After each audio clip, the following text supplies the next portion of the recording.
first thing I want to say is, if you're a big CFL fan, especially an Argonauts fan, you must be dumbfounded that there's the very few games that they do play at home, they will not play. They're going to have to play them someplace else. And here's my question, guys.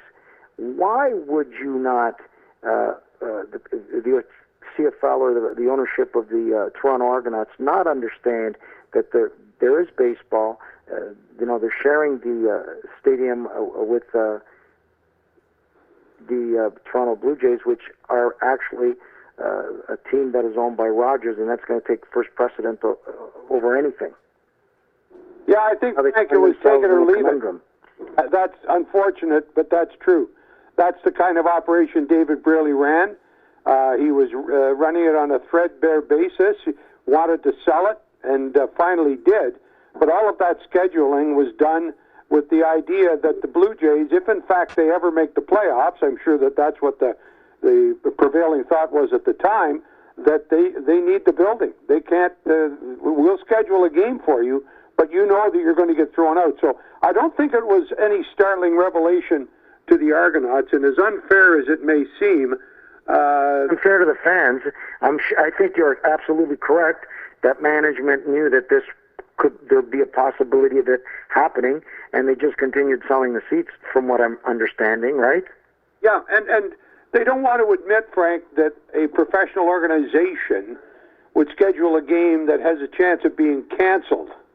And so they sell the tickets against hope that the Blue Jays wouldn't make the playoffs. I think that's the essence of it all. And still sell the tickets. Yeah. Still sell tickets knowing that your team will have its game preempted from the stadium because a more popular, a more stronger, and plus, it's the Blue Jays, right? And you're betting them to lose so you can play. So the CFL Club will play its October 6th home game against the Redblacks in Ottawa. Their home game in Ottawa. Good for Ottawa. They need the revenue. That's good luck for Ottawa, wouldn't you say, to pick up an extra home game? Well, no, they'll have some. The Argos will have made a deal with them. They'll give them a certain amount of money, and they'll take a certain amount, as you know, Frank. And so now the Argonauts have played one home game in the Northwest Territories and one in the nation's capital. Well, I don't know where the third one's going to be. Maybe. Here's my question, and Mr. Cohen is on the line with us. Here's my question. You have the Montreal Stadium at BMO Field, right? At the exhibition, which I would say be absolutely perfect for a CFL team, and it's the same ownership. Well, now that's exactly where they're going. I don't know. But Bell has bought the CFL, Toronto Argonauts. They're a big owner in Maple Leaf Sports. The Alouettes also moved to a smaller stadium in Montreal, and it's made them very successful and much more marketable and much more fan friendly or viewer friendly when you go see them live. Why would they not just move them over to the BMO Field? Well, there's a whole bunch of issues here, Frank. The reason they don't go to BMO Field now is the field is not ready for television. Basically, every stadium right now in the CFL has the cameras and everything in place as far as production goes. So, you have all those already set. It's not set yet in BMO Field. That's one of the issues. It will be set as of next year, because as of next year, the Argos will play all their home games from that stadium. This issue right now is in my opinion, it's criminal, because they've moved the Argos from the Rogers Center, but October the 6th would be the day the Blue Jays would play a one-game playoff if it was necessary. Odds are the Blue Jays will not even be playing in that playoff game. They're going to probably win the division, which means they're not even going to need the Rogers Center on that. Yeah, but it's for them to have a wild card game in there. I think it's way premature, because it's a playoff game, Frank. In case there's a playoff.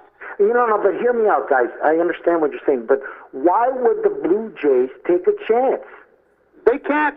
The baseball will demand from the Blue Jays that date be free. They don't give a damn. That's exactly what I read. You are exactly 1,000,000,000% correct, and I don't think it's criminal. I think they're doing what they have to do. I think that all of this is on the shoulders of ownership of the Argonauts, not on the Rogers side, in my view.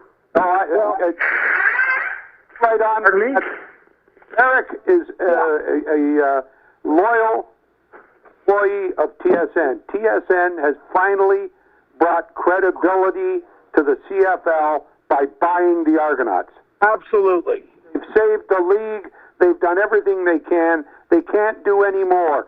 Next year they take over. This is still the leftovers. I think the deal that the TSN made when Keith Pelley was running the Argonauts, the CFL got a nice lucrative television deal from them. Well, yeah, I don't know. Keith Pelley is not what I would consider a genius. You consider him so. So, I react differently to those things. But TSN and Keith Pelley had nothing to do with anything other than the first TSN contract. And in the interim, TSN lost the hockey deal, and that CFL deal became more valuable to them. And they've protected their asset by buying part of the Argos. So now, when you sell advertising, you've got solid ownership in Toronto. You don't have David Braley, Cinnamon, and Sokolowski pretending they're partners when in fact they're only 25% partners. And the big guy is Braley. Braley owns both teams, under the deception of every season ticket holder on the Toronto Argonauts. The Toronto Argonaut fans have been treated very badly. Never. I think, and they're going to get treated even more badly because there's October the 17th versus the Calgary Stampeders is in jeopardy, a home game, and also October 23rd versus Montreal. And here's my point: it's not like baseball where there's a billion games, or like hockey. It's very few games in football, and very few people attend and pay, Frank. Yeah, the Argos only have the 9 home games. And Bill mentioned earlier, they've already played one home game in Alberta against Edmonton to start the year because of the Pan Am Games. They played another game in the preseason at a neutral field as well. So the Rogers Centre literally has hosted like 2 or 3 home games so far. That's it for the Argos. No, but what I'm saying to you is I think that TSN should have made an incredible, for the fans, not just a logistical change, right? The Pan Am Games were going to be there. This was no fucking secret. Yeah, but Frank, this all happened, remember, this ownership change happened in June or May or June. I don't know when it was. Okay, either way, the owners of the Argos would have known that there was going to be these changes. They would have known this. David Braley was the owner. He couldn't give a damn. I think it's very unfair to. There's a lot of Argonaut fans in Toronto. I know that for a fact. We used to sponsor them. Very loyal following, and I think it's disgusting the way the fans are being treated. So they're not going to be able to see possibly 5 games that have only 9 that are played at home. That's half the. Frank, it was having David Braley as an owner. Let's leave it at that, because everything permeates from that guy.